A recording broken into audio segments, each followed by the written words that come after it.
Fridays are awesome. I'm Carl Azus for CNN Student News. Officially, Hong Kong is a special administrative region of China. It's not independent from the communist country.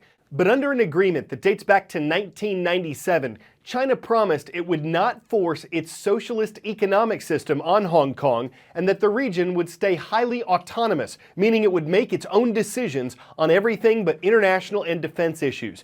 There are a number of people in Hong Kong who want full independence from China. There are also those who say Hong Kong shouldn't be separated from China. For its part, China's concerned about a growing independence movement in Hong Kong, and it's called on officials in the region to keep the peace. Hong Kong and mainland China, one country but two very different systems. Hong Kong runs its own finances, education, immigration policy, and judiciary, and people in the city enjoy basic rights like freedom of expression and freedom of the press, rights that people in communist mainland China do not have. Before the UK handed Hong Kong back to China in 1997, it worked out a deal that allowed Hong Kongers many of the rights they enjoyed as British subjects for 50 years after the handover. The term "one country, two systems" is the crux of Hong Kong's de facto constitution, known as the Basic Law. It's supposed to guarantee the city a high degree of autonomy from China. But there's growing concern that China is not honoring the deal.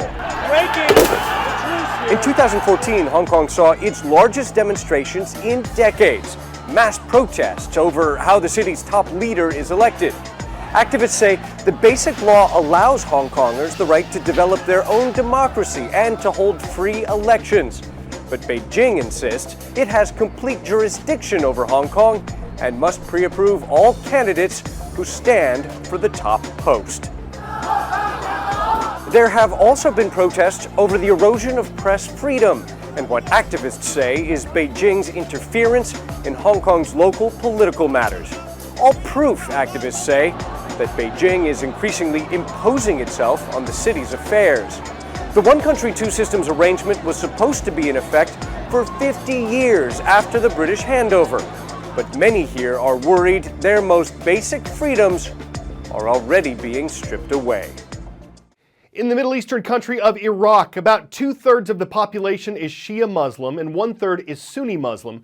The country's second largest religion is Christianity, but at an estimated 0.8% of the population. Though Christianity came to Iraq in the 1st century AD, the number of Christians there has dropped from millions in the 20th century to a few 100,000 today. The U.S. has blamed the ISIS terrorist group, known locally as Daesh, for committing genocide, mass murder of Christians and other minority groups. But many Christians left Iraq before ISIS came. Christianity cannot die here. We are people of hope. But, of course, for a family who had everything and in one overnight lost everything, it's very difficult to keep hope, keep faith. And this is our challenge.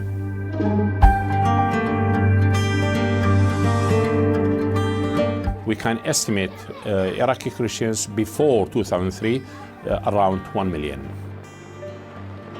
Targeting Christians, they didn't start it with Daesh. Daesh is the most violent and barbaric, but it started even since 2003. We are being pushed out. The textile of Iraqi community was broken based on sectarian and cultural identity. So we need to bring the people together. To defeat Daesh militarily is not enough for our people to return back and to feel home and to build a future. The big question is, what are the guarantees that it will not happen again? We are concerned that the Western countries, led by the states, that, okay, Daesh is defeated on the ground, mission is done. No. Mission will start indeed after that. And by this mission, I mean to give the hope and to strengthen the hope and give the guarantee for the people that they have a future. We don't want our church to be museums, but living church. Not only for the faithful or Christian faithful, but for all the community. And this is our mission, to keep our hope alive. Staying in the Middle East, the Dead Sea is shrinking. Located between Israel and Jordan, it's one of the saltiest bodies of water in the world. It's called dead because it's so high in salt and minerals that plants and fish can't survive in it. An environmental group says the lake is drying up by more than 3 feet per year.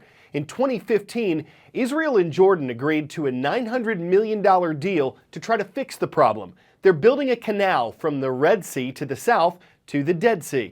This would allow the countries to pump water into the shrinking lake. The project is estimated to take 3 years, and it's not clear yet if it'll work, but it's an example of how people are trying to fix a problem that people caused. This is the old Lido Hotel, built on the shores of the Dead Sea. No one was around to see King Herod's view, but many middle-aged Israelis remember walking through this once swank lobby and right into the waves. The Dead Sea is way, way down there.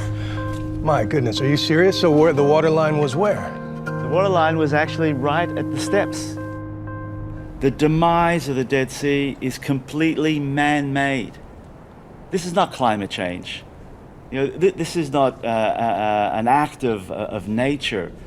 The demise of the Dead Sea is taking place under government license.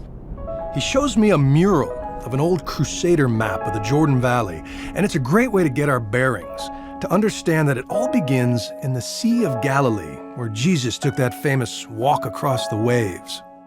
That is the main source of the River Jordan, and for centuries it flowed into the Dead Sea with enough force to keep up with rapid evaporation under that scalding sun.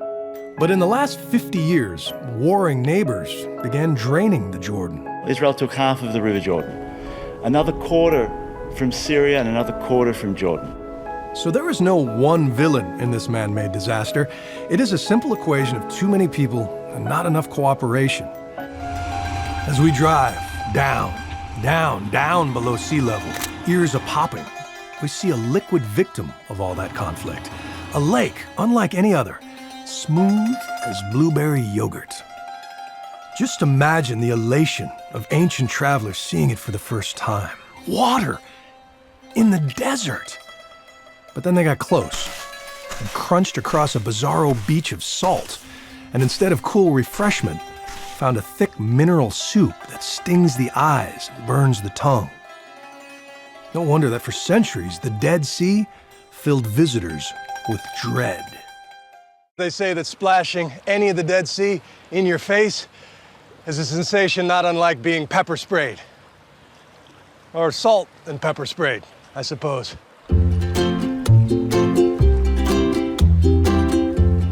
And so, one must ease into the warm and viscous water, which feels like 90 degrees and almost slimy. But the floating, amazing! You need a bit of core muscle to keep from flipping over, but otherwise, if not for the blowtorch sun, you can almost nap out here. Now, getting out brings the instant urge to shower. So for most, this is a been there, done that kind of experience. But for hundreds of thousands of people a year, this is not entertainment. It is medicine. Well, there's jumping rope, then there's double dutch, then there's this. 3, 2, 1, go! And go they did. You can't just credit the jumper for setting the new Guinness World Record for most double Dutch style skips in 30 seconds. It took a Japanese team with lightning feet and lightning hands to complete 129 skips.